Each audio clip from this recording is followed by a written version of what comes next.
Bonjour à tous, aujourd'hui j'avais envie de vous retrouver mais de discuter avec vous. Alors je vais vous exposer mon point de vue et ensuite on pourra certainement discuter dans les commentaires.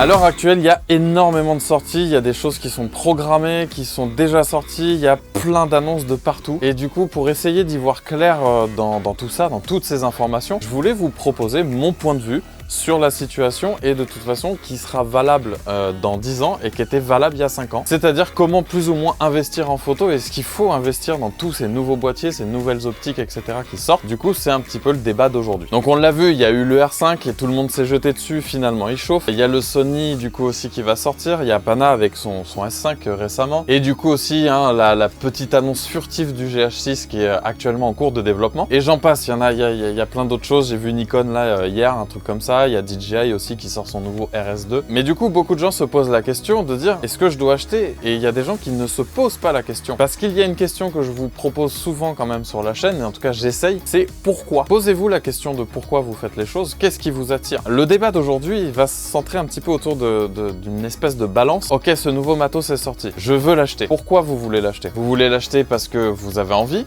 ou parce que vous en avez besoin? Et ça, c'est un débat qui est, je trouve, très intéressant. J'ai eu beaucoup la course au début du matos de dire oh là là, vite, il y a ça qui vient de sortir, ah j'achète. Pas j'achète en mode je suis riche, calme-toi, mais en gros dans l'idée quand même. En gros dans mon parcours, il faut savoir que j'ai commencé à peu près il y a 8 ans et j'ai commencé avec un 550D. Donc ça j'en avais déjà parlé il y a très longtemps sur la chaîne, mais voilà. Et du coup je m'en sortais très bien, ça faisait déjà de la Full HD, donc du 1080p en film. Et je me disais waouh c'est trop cool. Mais j'ai vite senti quand même un truc à un moment donné où je me dis je veux plus.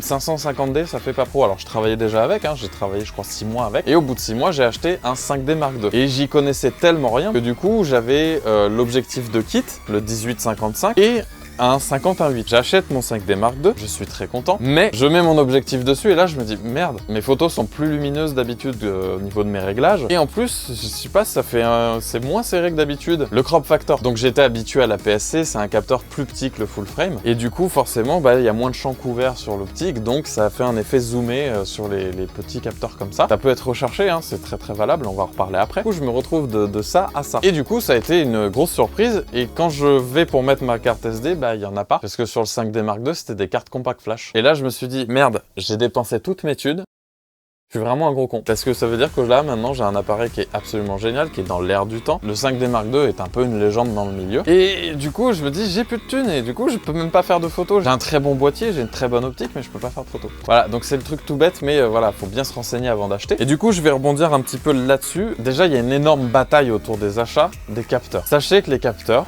la plupart des capteurs, on va dire, cinéma, ceux qui font rêver de dire « Waouh, mais ce film, il est trop bien !» C'est du S35. Et S35, c'est plus ou moins la même taille que la PSC. Donc tous ceux qui disent « Ouais, moi je veux filmer en full frame pour avoir du bokeh », arrêtez les gars, enfin, c'est un bon argument. Je dis pas les photosquettes sont plus grands, moins de bruit et tout ça. Mais la plupart de l'industrie du cinéma est quand même en Super 35. Même Sony, sur ses pleins formats, propose dans leurs options de faire un crop Super 35. C'est vous dire qu'il y a un standard aussi. Je vais prendre vraiment les grands clichés du coup du monde de la photo et un peu de la vidéo. Vous allez prendre du full frame en fait pour faire de tout ce qui va être portrait, vous pouvez un peu tout faire avec, mais par exemple peut-être pour un mariage ou pour de la photo on va dire animalière, sport, la PSC sera préférée parce que du coup sur un 70-200 vous allez avoir le crop factor justement si vous mettez ce 70-200 sur votre APS-C et du coup c'est très intéressant parce que du coup vous zoomez dans la photo sans spécialement perdre de la qualité. Alors j'essaie de vulgariser, je pense que les connaisseurs vont me tuer et les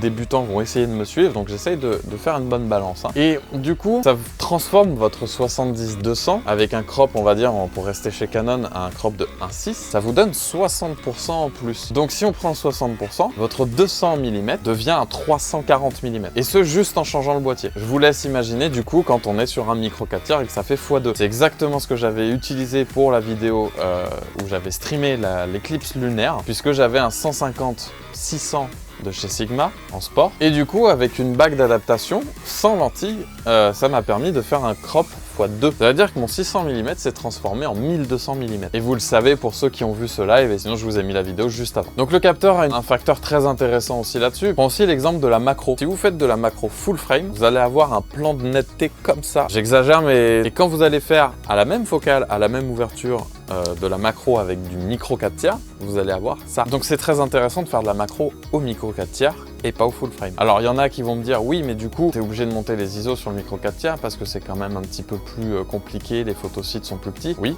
mais mets de la lumière. Si tu mets de la lumière, tu peux photographier avec n'importe quoi. Cette vidéo va être un peu longue hein, mais la lumière c'est le truc le plus important. Si on métaphorise un petit peu la peinture à la photo, du coup on a notre gouache, notre pinceau et notre toile. En photo, c'est la même chose. Le pinceau, c'est l'objectif, la toile, c'est le capteur. Si vous avez une peinture de merde, vous pouvez avoir le meilleur pinceau de la Terre avec la meilleure toile de la Terre. Si votre lumière, elle est dégueulasse, vous n'avez pas de photo. Si votre peinture est dégueulasse, vous n'avez pas de peinture. C'est un petit peu le rapport qui peut essayer de vous éclairer. Il y a plus ou moins aussi le même rapport en voiture. Si on prend vraiment simplement le boîtier et l'objectif, on peut comparer un petit peu ça, c'est-à-dire que si vous prenez une Twingo mais que vous mettez des pneus de Ferrari dessus, elle va être plus adhérente, elle va vraiment être meilleure et tout ça. Par contre, si vous prenez une Ferrari et vous mettez des pneus de Twingo dessus, vous pourrez pas trop vous en servir, hein, ça va être moyen. Là c'est pareil, les pneus c'est un peu l'objectif, c'est-à-dire qu'il faut vraiment mettre un impératif sur l'objectif avant d'acheter le meilleur boîtier du monde. Si vous prenez un objectif tout pété, ça va faire une photo de merde, hein, je vous le dis franchement. Alors que si vous avez un boîtier un peu moyen, parce que les capteurs évoluent pas énormément non plus, et que vous mettez vraiment un caillou cher dessus, alors là c'est le beau bolide. Je vous le dis. Et dans le monde de la photo et de la vidéo, il faut savoir que l'éventail est extrêmement large. Effectivement, le matos c'est cher. Il y a du matos cher. Alors, le matos cher, du coup, pourquoi ça existe? Parce qu'il y en a qui l'achètent. Mais on en revient à la question de tout à l'heure, est-ce que vous en avez envie ou est-ce que vous en avez besoin? Il faut savoir que le matos cher, ça ne vous offre quasiment que du confort. C'est-à-dire que tout ce que vous allez faire sera plus facile. C'est pour ça qu'un professionnel a tendance à s'équiper avec du matos cher, parce que c'est un pro, il doit travailler, il doit aller vite pour finir un contrat, entamer un autre. Et du coup, pour ça, il n'y a pas vraiment le temps de se tromper. Qui êtes derrière cet écran, vous êtes peut-être professionnel et vous êtes reconnu dans ce que je viens de dire, mais toi qui es peut-être débutant, qui juste c'est un plaisir, c'est un loisir, tu as envie de te faire plaisir, de faire des bonnes photos, du coup c'est un passe-temps. Et du coup, bah, tu y passeras un petit peu plus de temps que les autres en ayant du matos un peu moins cher. Mais ça veut pas dire que ta photo sera moins bonne que celle d'un professionnel en fait. Il faut savoir qu'il y a des gars, ils ont fait des photos de fous, publiées dans tous les coins, alors qu'en fait ils n'ont pas trop de matos, c'est un hasard. Mais c'est un hasard parce que le mec il a passé du temps, il s'est dit ah là j'attends, je la veux comme ça. Alors que je suis professionnel par exemple, j'ai très peu de fois été publié dans des magazines. Après, je suis pas dans ce milieu journalistique où je suis énormément publié. C'est vrai que j'ai plus de publications sur internet à travers les réseaux sociaux, puisque mes photos sont souvent destinées en fait à de la communication à travers les réseaux sociaux. Donc en tant que débutant, si tu as du matos qui est pas ouf, par exemple, tu peux avoir beaucoup de bruit sur ta photo si elle est imprimée sur papier et le bruit il disparaît, il y en a quasiment plus. C'est en tout petit, c'est pas sur un écran en 4K, enfin il n'y a pas des journaux papier 4K, tu vois ce que je veux dire. Et les qualités d'impression sont pas souvent folles. Et quand bien même, quand tu vas chez des imprimeurs que la photo est imprimée, généralement ton bruit a tendance à être beaucoup moins visible. Donc le meilleur matos, c'est bien parce que ça va te rendre la tâche beaucoup plus facile. Mais c'est pas ça qui va te rendre meilleur. C'est ce qu'il faut bien comprendre. Par exemple, t'as pas de thune, tu peux pas t'acheter un 50-1.4. Parce que tu dis, moi je veux du bokeh partout, je veux que derrière ce soit flou, on comprenne rien à ce qui se passe. Je veux mon sujet et derrière je veux rien. Tu n'es pas obligé d'acheter un 50-4. Si tu achètes, je sais pas, un 70-300, alors tu vas te dire, ouais, mais c'est pas cher, c'est pas ouf. Mets-toi à 300 mm, du bokeh, tu vas en avoir partout. Promis. Là, garantie Icemind, approuvé constructeur. Donc, ce qu'il faut bien déterminer dans ton achat, avec tout ce que je viens de dire au début, tous les trucs qui sortent et tout ça, c'est que oui, c'est fait pour te mettre de la poudre aux yeux. Même les influenceurs sont un peu aussi là-dedans, c'est-à-dire que c'est vrai que moi, quand je vous présente des produits, par contre, c'est des produits qui me plaisent. C'est pour ça que j'arrive à vous retranscrire le plaisir que j'ai à l'utiliser. S'il y a un truc qui me plaît pas, vous allez le sentir, et je le sais par expérience parce que j'ai fait une très vieille review de produit qui n'est même plus disponible sur la chaîne, parce que en fait, je l'ai fait, je l'ai accepté parce que je me suis dit cool, une review de produit. Et j'avais pas spécialement envie, donc je me fais chier, la vidéo est naze. Ce qu'il faut bien vous dire, c'est que vous avez des besoins. Oui, vous avez des besoins. Alors oui, ces besoins peuvent aller sur des trucs chers, mais il y a des alternatives. Pensez, comme je vous ai dit tout à l'heure, déjà à votre lumière, c'est vraiment le truc le plus important. Il faut penser à investir correctement. Du coup, je vous ai parlé un petit peu des capteurs, des objets, tout ça. Est-ce que vous avez besoin, par exemple en sport, est-ce que vous avez besoin d'une longue focale? Ou alors vous avez besoin de trucs avec une ouverture à 1.4, 1.2 ou même 1.8, ça suffit en général, pour faire des portraits. Bien définir votre besoin. Ça vous permettra d'acheter intelligent, entre guillemets. Après, truc tout bête, je le place comme ci, comme ça. Il y a le marché de l'occasion pour éviter de dépenser des millions, mais quand ça vient de sortir, bon bah il n'y a pas le choix de passer par du neuf généralement. Ou aussi, si vous voulez tester avant d'acheter, vous pouvez louer. Ciné Comédie le fait. Moi je sais que j'essaye d'envoyer un maximum de personnes qui me disent ah je sais pas trop quoi. Va louer, loue-le. ça va te coûter 20 balles la journée. 20 balles pour être sûr de faire le bon choix et pas 800 balles pour le revendre 500 au bout d'un mois. Je me dis que c'est pas cher payé quand même pour avoir la certitude d'acheter le bon truc. Il y a un truc aussi, du coup, je parlais des influenceurs tout à l'heure. Alors, je suis pas influenceur, mais c'est vrai que je vous montre des choses, des trucs que j'aime beaucoup, que j'ai la chance et l'opportunité de pouvoir vous montrer sur la chaîne, que j'utilise. Je pense au Vigim, je pense actuellement au Matos KF Concept, que j'utilise beaucoup, on s'entend très bien, et je les remercie énormément. Il y a un truc, c'est que à un moment donné, et ça va me coûter des vues, hein, mais sortez de chez vous. Arrêtez de regarder les écrans, d'attendre en fait la parole. Il y a beaucoup de gens en fait qui regardent beaucoup de vidéos d'influenceurs. Certains sont payés, donc par exemple le discours est biaisé. Ça n'a pas été mon cas par exemple chez Olympus, j'ai toujours dit ce que j'avais envie et j'ai pas eu de problème, et que ce soit sur les autres reviews. Si je sens que le produit est merdique, je ne fais pas la review, je vous le dis franchement.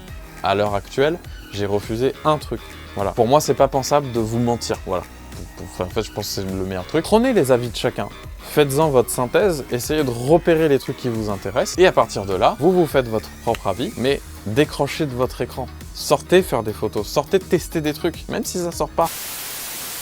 Bon, j'ai une petite coupure caméra, la carte était pleine. Du coup, je vais essayer de reprendre un peu où j'en étais. C'est bien de, du coup, faire la synthèse, de prendre toutes des infos, tout ça, tout le temps, mais aussi sortez de chez vous, mettez-les à profit. Après, il y a un facteur chance des fois, ça veut dire que vous n'allez pas investir de temps, vous allez tomber sur le bon endroit, tac, tac, tac, tac, ça va se faire. Des fois, il faut prendre beaucoup plus de temps. La plupart des projets, je les réfléchis, le temps de mettre le truc en place, la lumière, tout ça. Enfin, vous avez vu, par exemple, ce décor. J'ai eu énormément de retours dessus, merci beaucoup, mais ça m'a pris 2 semaines à le faire. C'est-à-dire qu'il a fallu que je pense, que je réfléchisse, je veux dire, qu'est-ce que je vais faire, comment je vais placer mes lumières, qu'est-ce que, je vais mettre de la peinture, cool, mais je me souviens des casiers, putain, ça pourrait être bien si je l'ai, plein de choses comme ça. Et je pense que c'est un décor qui évoluera au fil du temps, parce que j'ai encore des idées, j'aimerais rajouter des choses dedans. Je vous donne l'exemple de cette photo-là. Cette photo-là, je suis arrivé, elle est passée crème. C'est-à-dire que j'ai pris peut-être 10 minutes pour la faire et la poster. Ça veut dire que je vois une araignée, elle se balade sur ce mur et tout ça, là, qui sont en verre, hein, pour des murs très épais pour pas qu'on voit à travers. Je mets ma plus grosse ouverture, bam, une petite correction sur le téléphone, mais avec un transfert Wi-Fi. Et voilà, elle était postée. Et j'ai juste de la chance. Je l'aime beaucoup, cette photo, elle est vraiment cool. Il y a des fois, il y a un facteur chance, mais il est très rare. Ça fait 8 ans que je fais ça, des facteurs chance, j'en ai pas eu énormément. Et par exemple, sur la chaîne, actuellement, il y a 4 partenaires et j'attends l'aval du 5e, s'il est d'accord ou pas. Pour vous dire, c'est Mathieu qui va shooter et c'est moi qui vais faire les behind the scenes. Et ça va permettre, en gros, de faire toute une mise en scène, enfin plusieurs mises en scène. Donc ça va prendre 2-3 jours de tournage peut-être, pour mettre en scène tous ces produits et vous montrer qu'avec ces 4 trucs, en gros, on peut faire tout ça. Voilà, c'est un peu l'idée, et le 5e que j'espère énormément. Et ça nous prend du temps, donc il faut y passer du temps en fait sur vos projets et attendre, être patient, réfléchir pour gagner du temps sur le moment aussi. Il y a plein de choses comme ça et c'est très important. Et du coup, quand vous investissez du temps et que vous réfléchissez avec ce que vous avez et pas forcément du matos extrêmement cher, et bien vous arrivez à sortir des trucs, mais il vous faut plus de temps. C'est ce que je vous expliquais un petit peu entre le rapport du matériel entrée de gamme, milieu de gamme, qui est déjà beaucoup plus confortable que l'entrée, et du coup le matos extrêmement cher, mais qui est quand même très ciblé sur les professionnels qui n'ont entre guillemets pas de temps à perdre. C'est une grande phrase, mais voilà, tu as compris le bail. Donc voilà, pensez à investir votre temps avant votre argent. Et si vous investissez de l'argent, peut-être tester le matériel avant, le louer si personne ne l'a dans votre entourage. Vous avez des trucs de location un petit peu partout quand même. Alors il faut faire peut-être des bornes pour certains, je le comprends. Pour 20 balles, allez, peut-être et 20 balles d'essence, 40 balles, ça vous évite d'acheter du matériel que vous voulez revendre 2 mois après quand vous pouvez plus le rendre au magasin. Et c'est pas super non plus de prendre au magasin et de le ramener après, tu vois. Teste-le et puis tu peux même peut-être t'arranger avec le magasin pour dire voilà, je vous loue ça, mais est-ce que ça peut me servir en bon d'achat si je vous achète le matériel? Je sais même pas si Photo Ciné Comédie fait ça, mais ça peut être une solution et je pense que ça les arrangera toujours de faire une location garantie et que si tu achètes ton matos derrière, en gros d'assurer une vente, tu vois ce que je veux dire? Dans le système logique, je pense que c'est négociable. Donc voilà, ne vous laissez pas submerger d'informations et d'étoiles dans les yeux pour être déçu après. Moi, ça m'est arrivé plusieurs fois d'acheter et de me dire ah merde, putain, parce que ça c'est pas mal, mais ça c'est mieux. Et il y a des trucs que j'achète qui sont pas chers hein, et qui sont super bien. Je vous les présenterai, je pense, sur la chaîne à un moment donné. Mon exemple le plus récent, j'ai cherché un boîtier qui fait du 10 bits interne, de la 4K, qui est capable de faire de la basse lumière, mais aussi de la bonne photo. Et ça, actuellement, il n'y a que le XT3 et le XT4 qui font ça. Si on part sur du micro 4 tiers, je pense au GH5S que j'avais avant, mais j'avais un 5D Mark II à côté. Le GH5S est cool pour faire de la vidéo en basse lumière. On monte à 5000 ISO quand même pour avoir testé. C'est très cool, c'est très confortable. Enfin, c'est énorme. Mais à côté de ça, il fait des photos de 9 millions de pixels. Et moi, pour mon besoin, pas mon envie, mon besoin, pas possible. 9 millions de pixels, c'est pas possible. Donc il y en a qui m'ont répondu à ça à l'époque. Mais Olympus, du coup, oui, mais Olympus en vidéo ne fait que du 8 bits. Et même la sortie HDMI, j'ai acheté un Atomos Ninja 5 exprès pour pallier à ce problème, et au final je me suis rendu compte que même la sortie HDMI était en 8 bits 400. Donc c'est un petit peu aussi pour ça que j'ai lâché Olympus, ils le savent. Alors j'aurais pu acheter un XT3, mais le XT3 n'avait pas le capteur stabilisé qui est quand même cool, et la batterie qui était pas fofolle. Ça faisait deux atouts quand même qui étaient assez majeurs. Avant de faire mon choix, il s'est passé 3 semaines où j'ai épié toutes les sorties. Est-ce que c'était fait pour moi ? Le Canon, 4000 balles, j'ai pas le budget, donc c'est même pas la peine, même en plusieurs fois. Mais non, c'est pas mon besoin. Pas besoin de faire du tout de 8K aujourd'hui, j'ai besoin de faire une 4K propre. Et en plus en interne, ça veut dire que sur pas mal de projets, et ben du coup je peux aller juste avec mon XT4, j'ai pas besoin de l'Atomos. Parce que là, par exemple, le clip que j'ai tourné lundi, il y a des gens, ils vont péter les plombs, mais oui, je l'ai tourné en 8 bits, parce que je vais mettre du noir et blanc, donc j'ai pas besoin de autant d'informations. C'est du 4K 8 bits, comme ça le fichier est plus léger, plus facile à monter. C'est plein de réflexions qu'il faut avoir comme ça. C'est la première fois que je fais une longue vidéo comme ça, je discute avec vous. Je pense qu'on a un bon moyen de faire un gros débat dans les commentaires. N'hésitez pas à poser vos questions, à réagir à la vidéo. Pour la soutenir, de mettre un pouce bleu dessus et de vous abonner et surtout mettre la cloche pour voir les prochaines, parce que vous êtes nombreux à me dire que vous avez mis la cloche, que vous n'avez pas les notifications, et ceux qui n'ont pas mis la cloche ne me voient même pas en fait dans le feed d'abonnement. Il faut rebooster la chaîne, peut-être partager cette vidéo aussi, parce que ça peut être très intéressant d'en débattre sur les réseaux sociaux. Voilà, le tour est fait. Merci à tous encore d'être là. Je vous retrouve la semaine prochaine et je vous dis à bientôt. Ciao!